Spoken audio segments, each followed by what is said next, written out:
Thank you সবাই আবার rejoin করার জন্য। তো আবারও শুরু করে দিই। না, আজকে আসলে আপনাদেরকে একটু কষ্ট দিচ্ছি, কিছু মনে করেন না, কেননা এই জিনিসটা শেষ না করে দিলে আহ, পরীক্ষা চলে আসতেছে আপনাদের।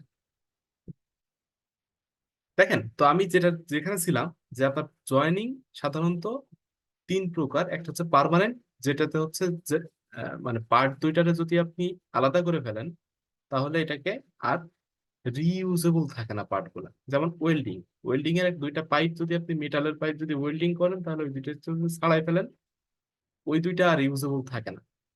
আমার কথা একদম পরিষ্কার আছে কিনা একটুখানি একটুখানি রেসপন্স করেন তো।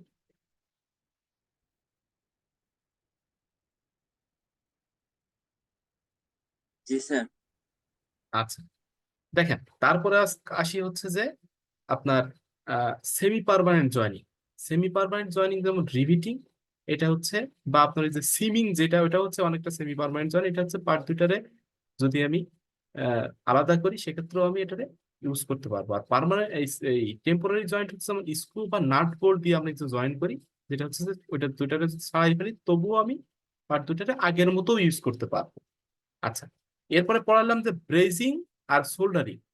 তো এই, আচ্ছা যা, অটোজেনাস, হেটারোজেনাস আর হচ্ছে আপনার আহ হোমোজেনাস ওয়েল্ডিং বলে ওয়েল্ডিং আছে।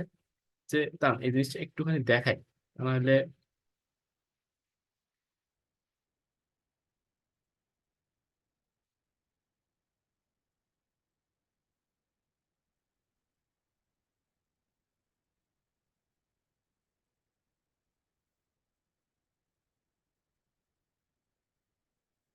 না, এভাবে তো লেখা যায় না, আবার ঝামেলা।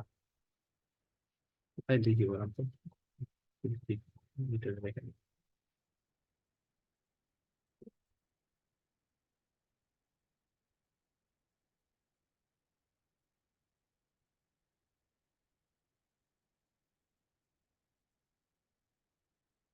এখানে একটা নিউ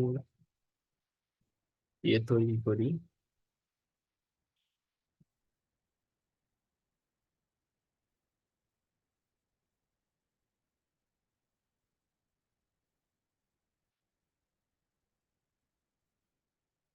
তাহলে একটা হচ্ছে যে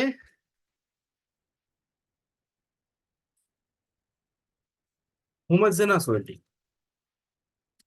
আপনারা তো ফিলার মেটাল তো বুঝেন। এখানে ফিলার মেটাল ইউজ হয় এবং সেম টাইপের।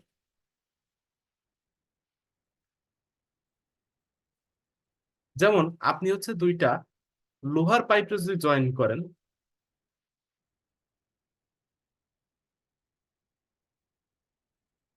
আপনি যদি দুইটা লোহার পাইপে জয়েন করেন তাহলে আপনি এখানে ফিলার মেটাল ইউজ করবেন, বাট সেটা লোহাই হবে। দেখেন, হোমোজেনাস আর হেটারোজেনাস এর পার্থক্যটা একটু দেখে নেন। একটা হচ্ছে যে আপনি এইখানে ফিলার মেটাল ইউজ করতেছেন হোমোজেনাস এর ক্ষেত্রে, বাট এই দুইটা যদি পার্ট দুইটা যদি তামার হয় অর্থাৎ কপারের হয় তাহলে আপনি কপার ফিলার মেটাল ইউজ করতেছেন। যদি লোহার হয় আপনি আয়রনের ফিলার মেটাল ইউজ করতেছেন। হেটারোজেনাস এর ক্ষেত্রে কি হয়, যে আপনি ফিলার মেটাল ইউজ করবেন, বাট সেটা হচ্ছে আলাদা একটা মেটাল। যেমন এই দুইটা যদি আপনার কপার হয়, দেখা যাচ্ছে এখানে আপনি তামা ইউজ করবেন, যেটা আমরা ব্রেজিং এর ক্ষেত্রে করে থাকি। আর অটোজেনাস ওয়েল্ডিং হচ্ছে যে আপনি কোনো প্রকার ফিলার মেটাল ইউজ করেনই নাই। তাহলে একটা হচ্ছে হোমোজেনাস, একটা হলো হেটারোজেনাস,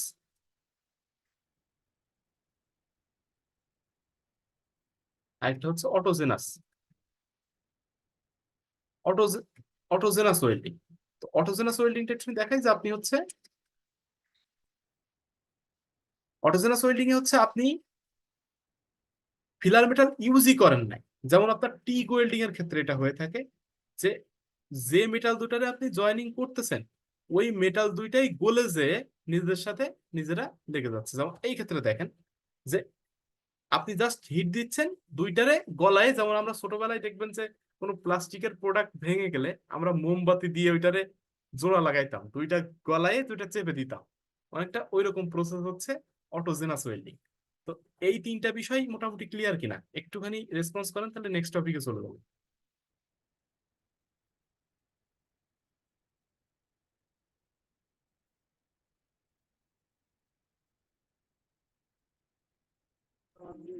জি স্যার। আচ্ছা, এখন দেখেন যে কেউ কামারশালায় তো সবাই কম বেশি গিয়েছেন নাকি, কামারশালা? হ্যাঁ স্যার, গেছি। আচ্ছা, কামারশালার কাজ হচ্ছে, এখন দেখাবো যে এই যে হার্ডনেস বিভিন্ন টাইপের, সরি আপনার হিট ট্রিটমেন্ট প্রসেস আর কি। তো কি হলো এটা? আচ্ছা, দেখি, দেখেন আপনারা একটা ম্যাটেরিয়ালের স্ট্রেংথ বলতে কি বোঝায়? আচ্ছা, স্ট্রেংথ দরকার নেই, স্ট্রেংথ পরে দেখেন। আগে হচ্ছে দেখেন যে ইলাস্টিসিটি আর প্লাস্টিসিটি কি জিনিস। ইলাস্টিসিটি হচ্ছে স্থিতিস্থাপক সীমার মধ্যে কোনো একটা জিনিসটা আপনি টান দিলেন, সে লম্বা হলো, আপনি সেই বলটারে অপসারণ করলেন, করার পরে সে তার আগের অবস্থায় ফিরে গেল। এই গুণটাকে বলা হচ্ছে প্লাস্টিসিটি, সরি ইলাস্টিসিটি। ইলাস্টিসিটি হচ্ছে আপনি তার স্থিতিস্থাপক সীমার মধ্যে কোনো একটা ম্যাটেরিয়ালের টান দিলেন বা বল প্রয়োগ করলেন, সে বৃদ্ধি পাইলো, অথবা আপনি চাপ দিলেন সে সংকুচিত হলো, এবং আপনি সেই বল অপসারণ করলেন সে তার আগের জায়গায় ফিরে গেল। এই যে প্রপার্টি, এই যে বৈশিষ্ট্য, এটাকে বলতেছি আমরা ইলাস্টিসিটি। পরিষ্কার কিনা? জি স্যার। প্লাস্টিসিটিটা তার উল্টা, যে আপনার পার্মানেন্ট ডিফরমেশন হবে।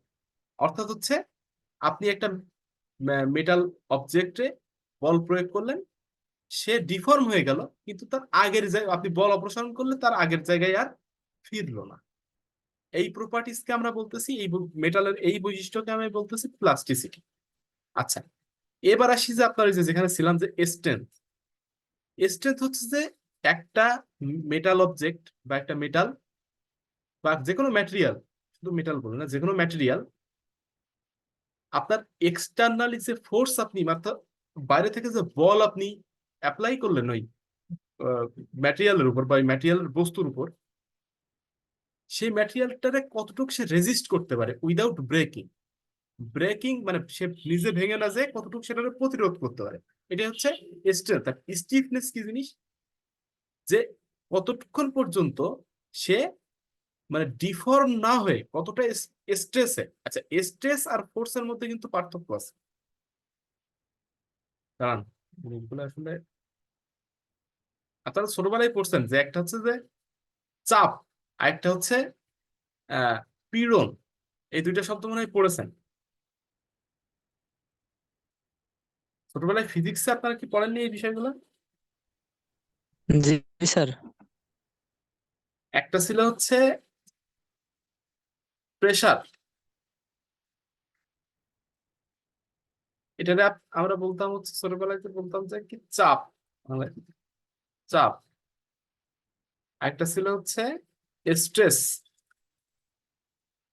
সেটাকে আমরা আগে আগের ভাষায় বলতে হচ্ছে পীড়ন। দুইটাই কিন্তু আপনার এফ বাই এ, অর্থাৎ হচ্ছে দুইটাই কিন্তু সূত্র কি, দুইটার সূত্রই কিন্তু এফ বাই এফ বাই এ, মানে একক ক্ষেত্রফলের উপর প্রযুক্ত বল। কিন্তু পার্থক্যটা কি দেখেন, প্রেসার হচ্ছে যে external force per unit area, newton per metre square. এটার এককও নিউটন পার মিটার স্কোয়ার। কিন্তু যখন দেখবেন যে আপনারা জানেন যে প্রত্যেক ক্রিয়ারই একটা সমান এবং বিপরীত প্রতিক্রিয়া আছে। তো দাম একটু দেখাই, সরি এইটুক না বললে আসলে হবে না, এইটুক না বললে আসলে বুঝবেন না, বলাই লাগবে। তো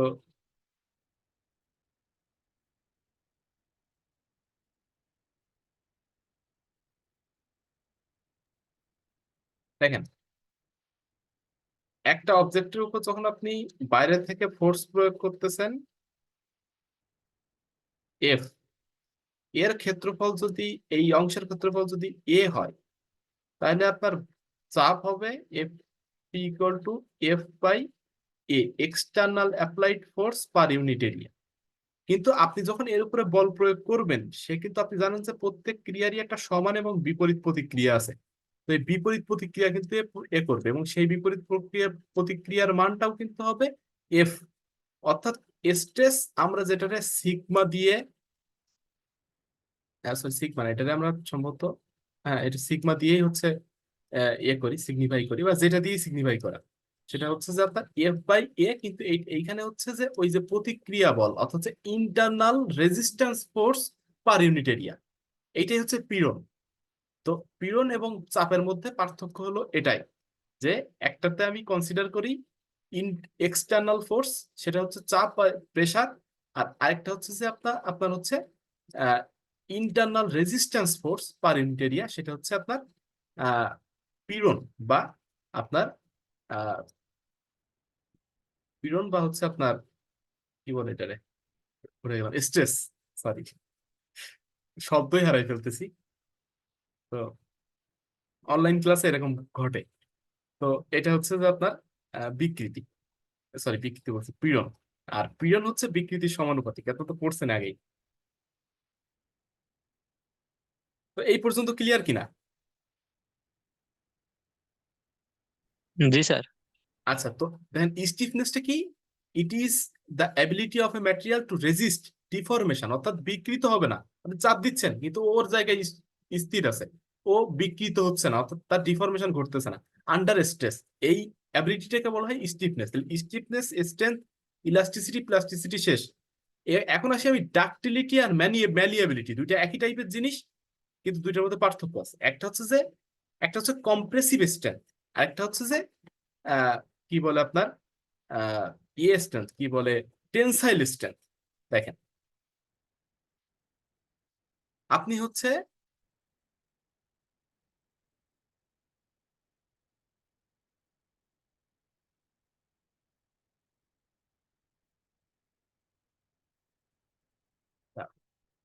হ্যাঁ, আপনি হচ্ছে একটা বস্তু, এরকম একটা বস্তুরে আপনি দুই দিক থেকে ধরে টান দিলেন, এইটারে এইটারে আমি বলতেছি যে টেনসাইল, এর এগেনস্টে আপনার এর ভিতর দিকে একটা বল উৎপন্ন হবে, এটারে আমি বলতেছি যে টেনসাইল স্টেপ স্ট্রেস।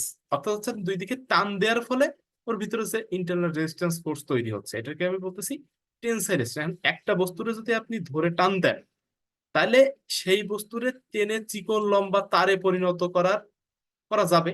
যদি এটা করা যায়, এই বৈশিষ্ট্য যদি সেই ম্যাটেরিয়াল থাকে, এই বৈশিষ্ট্যটা আমরা বলতেছি যে ডাক্টিলিটি। অর্থাৎ ডাক্টিলিটি মানে হচ্ছে যে the ability of a material to deform into a thin wire under tensile stress.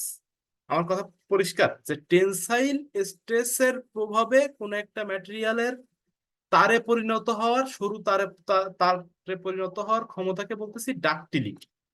Ductility.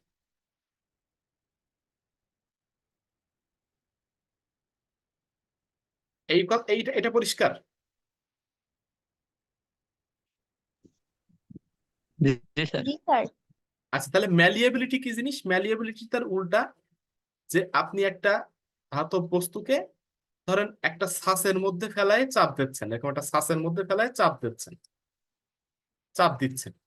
তো চাপ দিলেন, চাপ দিলে ওই ছাঁচের একটা শেপ আছে, সে ছাঁচের শেপ ধরেন এরকম একটা শেপ, এরকম একটা শেপ ছাঁচের, ছাঁচের শেপ এরকম একটা শেপ, ছাঁচের শেপ হচ্ছে এরকম একটা শেপ। তো এই ম্যাটেরিয়ালটা আপনি যখন চাপ দিচ্ছেন, তো চাপ দিলে এটা কম্প্রেস হচ্ছে, তো এর এগেনস্টে এর ভিতরে একটা ফোর্স তৈরি হবে, সেটাকে আমরা বলতেছি কম্প্রেসিভ স্ট্রেস। তো কোনো একটা ম্যাটেরিয়ালের, অর্থাৎ কোনো একটা পদার্থের সেই ক্ষমতা বা সেই অ্যাবিলিটি, যে অ্যাবিলিটির কারণে সে কম্প্রেসিভ স্ট্রেসের আন্ডারে আসলে আপনার ডিফর্ম হয়ে কোন একটা সাসের আকার ধারণ করে। অর্থাৎ একটা সাসের মধ্যে ফেলে যদি আপনি তাকে চাপ দেন, তাহলে মানে কম্প্রেসিভ স্ট্রেন্থের আন্ডারে সে ডিফর্ম হতে পারে। এই অ্যাবিলিটিকে বলা হচ্ছে যে আপনার আহ, কি বলা হচ্ছে ম্যালিয়াবিলিটি। তাহলে ডাক্টিলিটি হচ্ছে শুরু তারে পরিণত হওয়ার ক্ষমতা, আর ম্যালিয়াবিলিটি হচ্ছে যে আপনার আহ, এই দেখেন, it is the special case of ductility which permits materials to be rolled or hammered into thin sheets. মানে আপনি হয় হাতুড়ি মেরে তারে শীট শীট বানাইতে পারবেন, অথবা কোন একটা ছাঁচের মধ্যে ফেলে চাপ দিয়ে সেই ছাঁচের ইয়ে তার মানে ছাঁচের শেপ তারে দিতে পারবেন। আরেকটা হচ্ছে টাফনেস। টাফনেস হচ্ছে যে যখন খুব জোরে একটা আঘাত কোনো একটা বস্তুর উপরে এসে পড়ে, এই আঘাতটাকে আপনার সহ্য করার কতটুকু ক্ষমতা আছে তার, সেটাকে বলা হয় টাফনেস। মানে বলি না এই মানুষটা খুব টাফ, মানে কোনো শক লাগলেও এ নতজানু হন না বা মানে ভেঙে পড়েন না। এই ধরনের প্রপার্টি যখন ম্যাটেরিয়ালের থাকে, তখন সেটাকে আমি বলা মানে একটা শক রেজিস্ট্যান্স প্রপার্টি বা ইম্প্যাক্ট রেজিস্ট্যান্স প্রপার্টি। তো ঘাত বল, ইম্প্যাক্ট মানে হচ্ছে ঘাত বল, ঘাত বল রেজিস্ট্যান্সের যে প্রপার্টি সেটা হচ্ছে টাফনেস। তো দেখেন, আচ্ছা ক্রিপটা একটু পড়ানো দরকার, ক্রিপ আর ফ্যাটিক খুবই দরকার, আর হার্ডনেসটাও দরকার কারণ। তো এই তিনটা একটু বলি। ক্রিপ হচ্ছে দেখেন, যদি কোনো মেটাল অবজেক্টে আমি সামান্য একটু টেম্পারেচার রাইজ করি, তখন দেখা যায় যে লং টাইম ধরে কোনো একটা মেটাল অবজেক্টের উপরে লোড পড়ে আছে। তো ওই মেটাল অবজেক্টটা যদি আমি একটুখানি টেম্পারেচার বৃদ্ধি করি, তখন সেটা ফেইল করা শুরু করে। এই ঘটনা, এই প্রপার্টিটাকে বলা হয় creep property. when a part is subject to a constant stress at high temperature for a long period of time, it will undergo a slow and permanent deformation. এই কাজটাকেই মানে এই ঘটনাটাকে বলা হচ্ছে মেটালের ক্রিপ প্রপার্টি। আর ফ্যাটিক হচ্ছে যে আপনি ভেঙে যাওয়ার মতো লোড তার উপরে দিচ্ছেন না। ধরেন একটা মেটালের রড, ভেঙে যাওয়ার উপর মোটর লোড তার উপরে দেননি, কিন্তু কনস্ট্যান্ট তার উপরে লোড পড়তে থাকে। এক পর্যায়ে দেখা যায় যে মেটাল পার্টটা খুবই দুর্বল হয়ে যায়, একটু ঘা লাগলে সেটা ভেঙে যায়। এটাকে বলা হয় ফ্যাটিক। অর্থাৎ মেটাল পার্টটা হচ্ছে যে একটা অলসতা, জড়তা চলে এসেছে তার মধ্যে।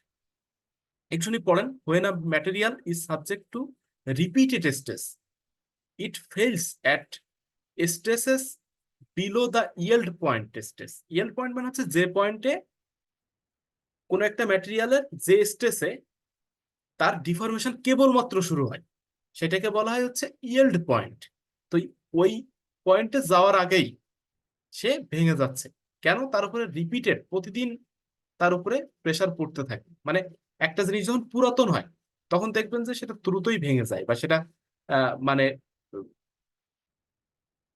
অনেকটা হচ্ছে যে আপনার কেমন হয়ে যায়, অনেকটা হচ্ছে যে ভঙ্গুর টাইপের, বা তার স্ট্রেংথ সে হারাই ফেলে। তো এই ঘটনাটাই কি বলা হয় ফ্যাটিক। আচ্ছা, আর হার্ডনেসটা হচ্ছে, হার্ডনেস কি জিনিস একটুখানি বলেন তো সবাই, কারো ধারণা থাকলে একটু বলেন, শেয়ার করেন। হার্ডনেস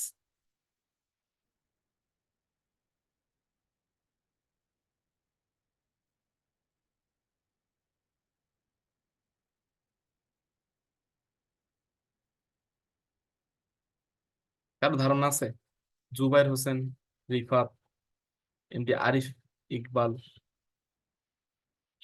মেহেদী হাসান, কেউই নাই?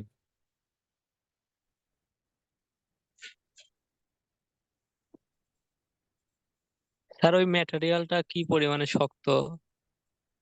মানে শক্ত বলতে কি বুঝেন, কিভাবে বুঝবেন?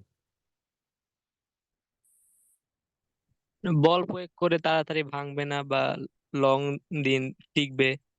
আচ্ছা, আমার একটা জিনিস বলেন তো, যে লোহা বেশি শক্ত নাকি আপনার কাঁচ বেশি শক্ত? আহ, মূলটু তো ঈদ। এখন ঈদের দিনের কাজ যেটা হয়ে যাবে সেটা ওর কাজ শেষ। কাজ শেষের পরে যতদিন থাকবে সেদিন হচ্ছে মুনাফা, আর এগুলো হচ্ছে আসল। ঈদের দিন হচ্ছে আসল। এখন বলো আচ্ছা আমাকে আচ্ছা কোন শিডিউল দিবা? ঘুমাতে হবে, সকাল 7:30টায় জামাত। আচ্ছা, আমি ছেড়ে দিচ্ছি ভাই, সর্বোচ্চ 5 মিনিট নিব। সাব্বির মাইক অফ কর। আচ্ছা সমস্যা নেই, 5 মিনিট, 5 থেকে 10 মিনিট নিব, সমস্যা নেই, একটুখানি টাইম আর মানে এই জাস্ট একটু শোনেন। হার্ডনেসটা কি কাঁচ, স্যার কাঁচ অর্থাৎ এখানে গ্লাসের, হার্ডনেসটা কি গ্লাসের হার্ডনেস বেশি নাকি লোহার হার্ডনেস বেশি, এটা একটুখানি বলেন। ভাগিদার গুলাকে সবগুলাকে ডাকো। সাব্বির বিকাল হোসেন, টেস্ট হবে না, আজকে সবাই চলে আসুন। আজকে কাজ শুরু হবে। আচ্ছা উনি মনে হয় একটু অন্য মনস্ক আছেন, সমস্যা নেই, একটুখানি আপনারা যারা আছেন একটুখানি কাইন্ডলি আমি যে আনমিউট করেন, আনমিউট করে একটু বলেন যে কাচের হার্ডনেস বেশি, কাঁচ বেশি শক্ত নাকি লোহা বেশি শক্ত? স্যার আয়রন বেশি লোহা তো শক্ত, বেশি লোহাই তো শক্ত। মনে হয়। তাই? আর কাঁচ কম শক্ত? দেখেন, স্যার স্যার আপনারা কাজ যেটা, তো প্র্যাকটিস থেকে দেখলে এটাই তো মনে হয়। আপনারা যেটা হিসাব করতেছেন ওটা হচ্ছে টাফনেস। দেখেন লোহার উপরে আপনি বাড়ি দিচ্ছেন, কিন্তু সে ভেঙে না, যে এটা সহ্য মানে ফেলিওর না হয় সহ্য করে নিতে পারতেছে। আর আপনারা হচ্ছে আহ কাঁচের উপরে বাড়ি দিচ্ছেন, মানে ইম্প্যাক্ট দিচ্ছেন, তো ঘাত বল, হঠাৎ খুব জোরে একটা ফোর্স দিচ্ছেন, সে সেটা মানে সহ্য করতে পারতেছে না। তো তো এইটাকে আমরা আপনি ভাবতেছেন যে এটাই মনে হয়, তার মনে হয় কাজ কম শক্ত, লোহা বেশি শক্ত, কিন্তু এটা আপনারা টাফনেসের হিসাব করতেছেন। কিন্তু হার্ডনেসের হিসাব করা হয় resistance to indentation, resistance to indentation or resistance to scratch, মানে একটা ম্যাটেরিয়ালের সেই অ্যাবিলিটি যে অ্যাবিলিটির উপরে তার উপরে দাগ ফেলানো যায় না, অর্থাৎ তার উপরে স্ক্র্যাচ ফেলানো যায় না, বা তাকে ছোট্ট একটা কোনো পিন দিয়ে ছিদ্র করা যায় না, পিন পিন ফুটানো যায় না, অর্থাৎ resistance to indentation R resistance to ক্রাচ। দেখবেন আপনার ফোনের যে গরিলা গ্লাস, এটার উপরে কিন্তু সহজে দাগ পড়ে না। তো যেটার উপরে স্ক্র্যাচ পড়ে কম সে শক্ত বেশি। তো কাচের উপরে সহজে স্ক্র্যাচ পড়ে নাকি লোহার উপরে সহজে স্ক্র্যাচ পড়ে? স্যার স্যার লোহার লোহার উপরে। উপরে ছিল। তাহলে কে বেশি শক্ত?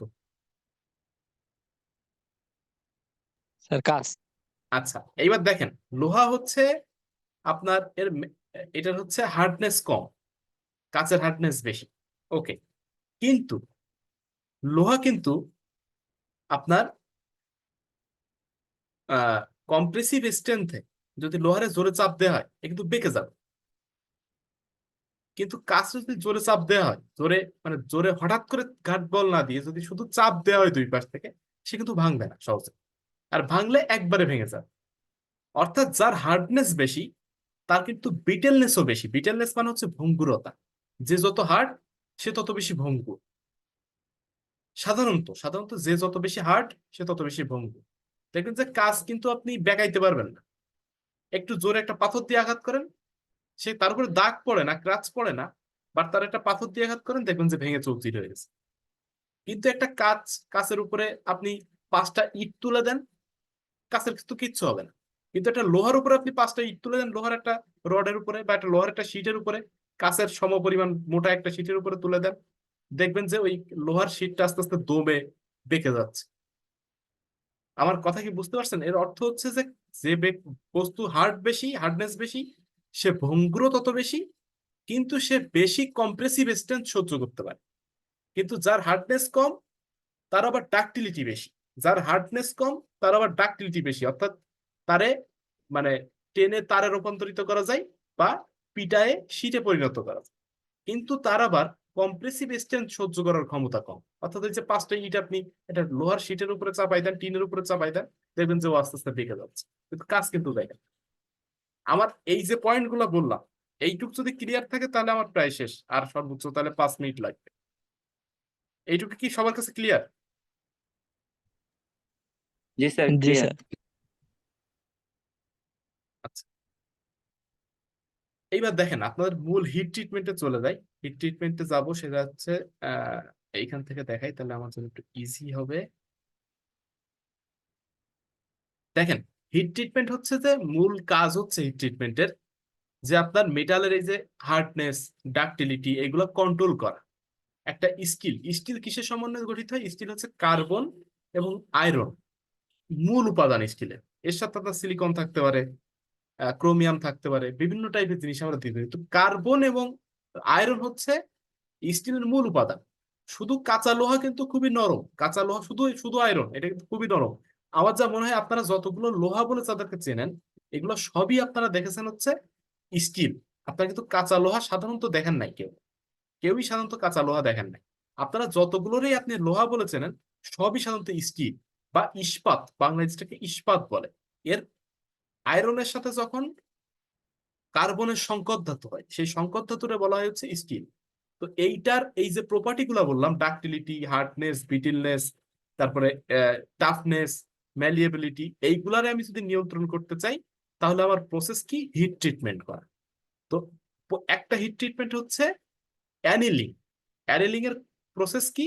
একটা স্টিলকে আমি হাই টেম্পারেচারে আপনার উন্নীত করব, হাই টেম্পারেচারে উন্নীত করব, করে সেটাকে আমি খুব স্লোলি বাতাসে ঠান্ডা করব। এটা করলে কি হবে? যে এই স্টিলটা হবে সফট, একটু নরম হবে। মানে হার্ডনেস সফট মানে কি? হার্ডনেস কম হবে।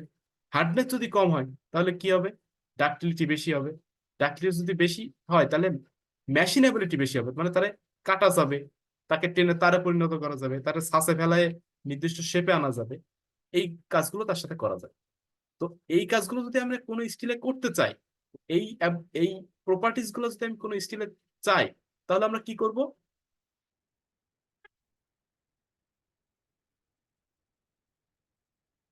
রেসপন্স করেন করুণা করে।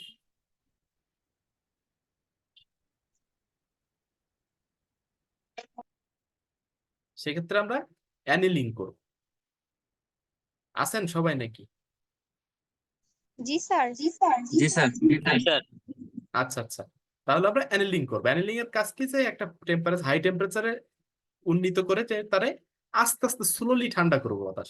তাহলে কি হবে? মেটালটা সফট হবে, তার হার্ডনেস কম হবে, ফলে ডাক্টিলিটি এবং ম্যালিয়েবিলিটি বেশি থাকবে, তাহলে সহজে তারে মেশিনিং করা যায়। এবার অ্যাপ্লিকেশন দেখেন, ইউজড ফর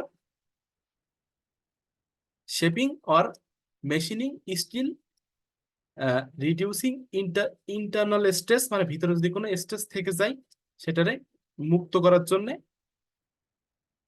এবং পরবর্তীতে যদি কোনো অন্য হিট ট্রিটমেন্ট করতে চাই তাহলে প্রথমে অনেক সময় অ্যানেলিং করে নেওয়া। তো এরপরে আসি নর্মালাইজিং। নর্মালাইজিং সেম অ্যানেলিং এর মতো প্রসেস হচ্ছে, হাই টেম্পারেচারে একটা স্টিলটা গরম করব, কিন্তু আগের থেকে একটুখানি ফাস্ট কুলিং করব, কিন্তু বাতাসেই কুলিং করবো, কিন্তু ঠান্ডা বাতাস, অর্থাৎ একটু ফাস্ট কুলিং হবে। যার কারণে কি হবে? আগের থেকে একটু হার্ডনেস বাড়বে, আগের থেকে একটু হার্ডনেস বাড়বে। তো মোটামুটি হার্ড একটা, মানে একটু বেশি হার্ডনেসের আমরা যদি স্টিল চাই, তখন আমরা এটাকে আমরা নর্মালাইজিং করব। নর্মালাইজিং কখন করা হয়? যে একটা মেটাল ওয়েল্ডিং করার আগে বা কোনো মেশিনিং করার আগে, যে কোনো একটা মেশিন আমরা কোনো লেদে কাটবো, তার আগে একটু নর্মালাইজিং করে নেওয়া। এর কারণ হচ্ছে যে মোটামুটি এমন একটা হার্ডনেস আসে যাতে সেটা সহজে মেশিনিং করা যায়। আচ্ছা, এরপরে আসি হচ্ছে কুইন্সিং। আমরা যদি আরো হার্ড মেটাল চাই, যে খুব হার্ড হবে, তো সেই ক্ষেত্রে আপনার আমরা কুইন্সিং করব। কুইন্সিং এর কাজ করেছে আগের মতো হিউজ হিটে গরম করব, কিন্তু খুব র্যাপিড কুলিং করব। র্যাপিড কুলিং বলতে হঠাৎ করে পানি পানি ঢেলে দিব, অথবা তেলের মধ্যে চুবাই দিব, দিলে দ্রুত ঠান্ডা হয়ে যাবে।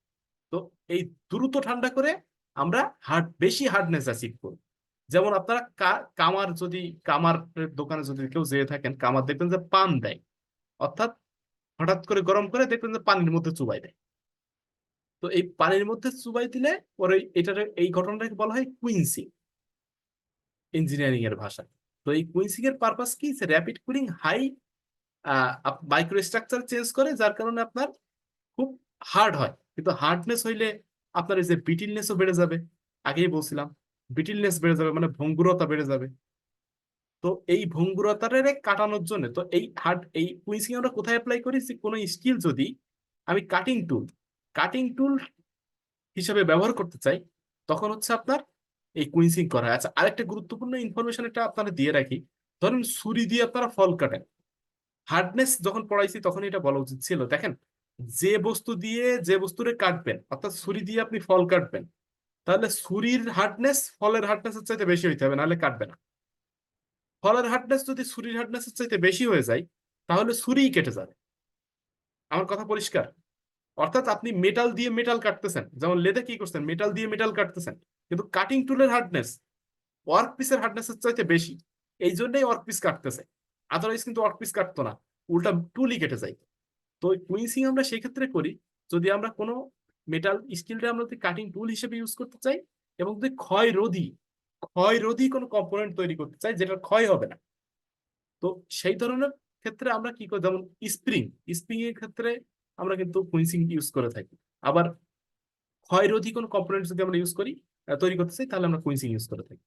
এই কুইন্সিং এর ব্যাপারটা ক্লিয়ার কিনা? কুইন্সিং কিন্তু খুবই গুরুত্বপূর্ণ। জি স্যার মানে হঠাৎ ঠান্ডা করবো, প্রচন্ড ক্রিটিক্যাল টেম্পারেচারে গরম করব, হঠাৎ ঠান্ডা করবো, যার কাছে হার্ডনেস বাড়বে। কিন্তু হার্ডনেস বাড়লে তো আমি বলছি যে ব্রিটিলনেসও বাড়বে। অর্থাৎ ওই লোহার পার্টটা, ওই স্টিল পার্টসটা যদি আপনার হাতের থেকে পড়ে যায়, তাহলে তো গুঁড়ো গুঁড়ো হয়ে যাবে ভেঙে, এতই শক্ত। তাহলে কি করতে হবে? তার হার্ডনেসটা একটু সহনশীল পর্যায়ে আনতে হবে।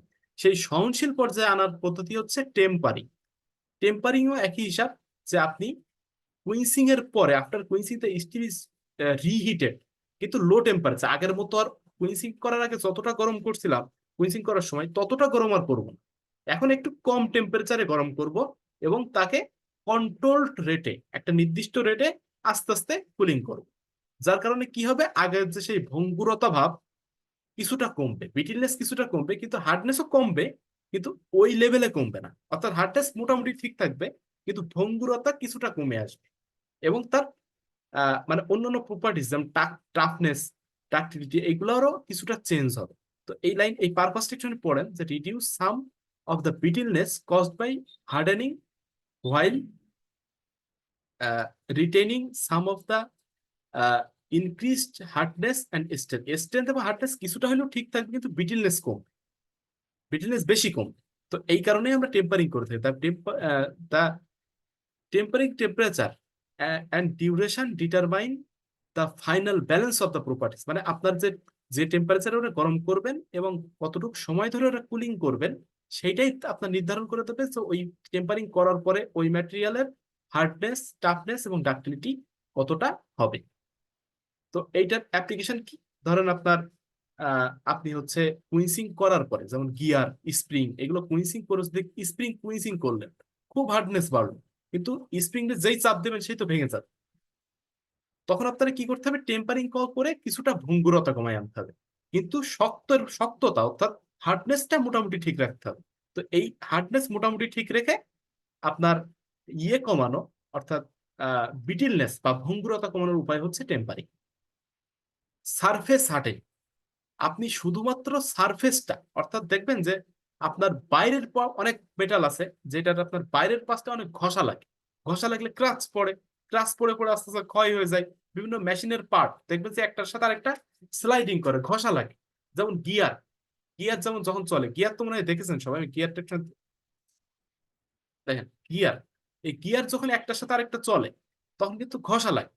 তো এইখানে কিন্তু আপনার যদি গিয়ারের ভিতরের পার্ট সফট হোক, পুরাটা যদি হার্ড করে ফেলেন তাহলে পুরাটা তো ভঙ্গুর হয়ে যাবে, তখন কিন্তু দ্রুত ভেঙে যাবে জিনিসটা। কিন্তু আপনি শুধু যদি উপরের সারফেসটা যদি হার্ড করেন তাহলে কি হবে, যে এই গিয়ারটা একটু ক্ষয় কম হবে। তো এইটাতে বলা হয় সারফেস হার্ডেনিং।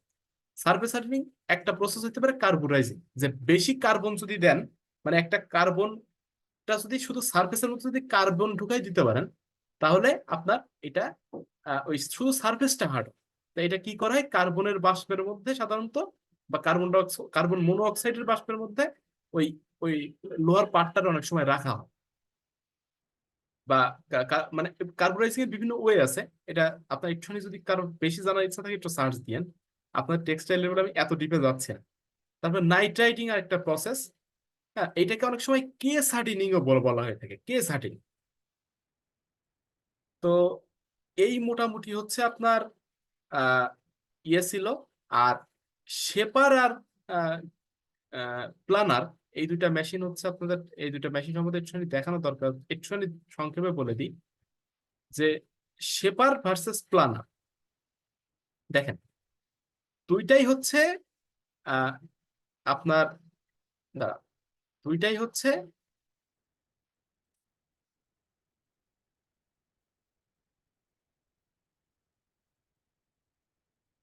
দুইটাই হচ্ছে যে টুল, টুল হচ্ছে আহ, মানে রিসিপ্রোকেটিং মোশন ইউজ করা হয়ে থাকে। এই যে এটা একটু দেখেন একটা, তাহলে আপনারা ভালো করে বুঝতে পারবেন। জাস্ট এক মিনিট ভিডিওটা দেখেন।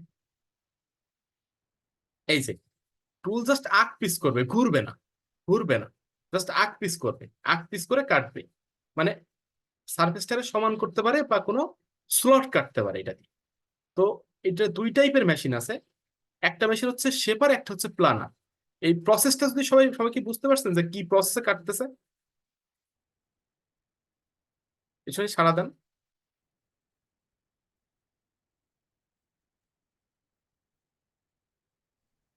কি প্রসেসে কাটতেছে কি না বুঝতেছেন? স্যার, বুঝতে পারি নাই। Wait.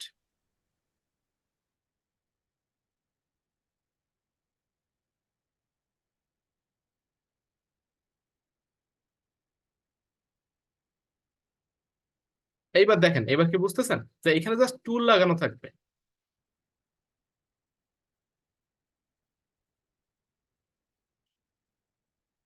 এইটা একটুখানি দেখেন, আশা করি বুঝবেন। এইবার কি বুঝতে পারছেন যে কোন প্রসেসে কাটতেছে?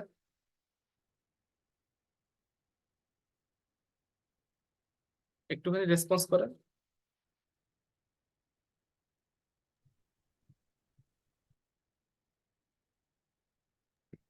জি স্যার।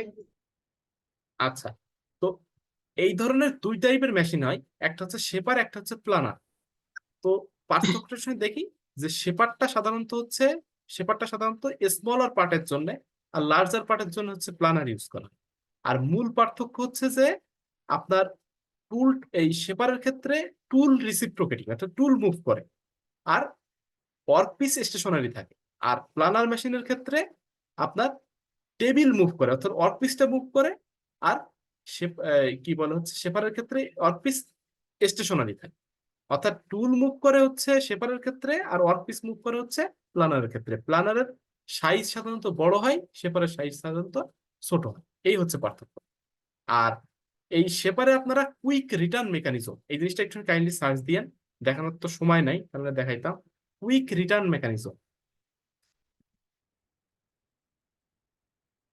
কুইক রিটার্ন মেকানিজম উইকিপিডিয়াতে সার্চ দিয়েন। উইকিপিডিয়াতে গেলে দেখবেন যে একটা খুব সুন্দর ছবি আছে, সেটা এই যে এইটা দেখেন, এই যে কুইক রিটার্ন মেকানিজম। এটা একটুখানি সেলফ স্টাডি দিলাম, এটা একটুখানি সেলফ স্টাডি করেন, তাহলেই হবে আশা করি।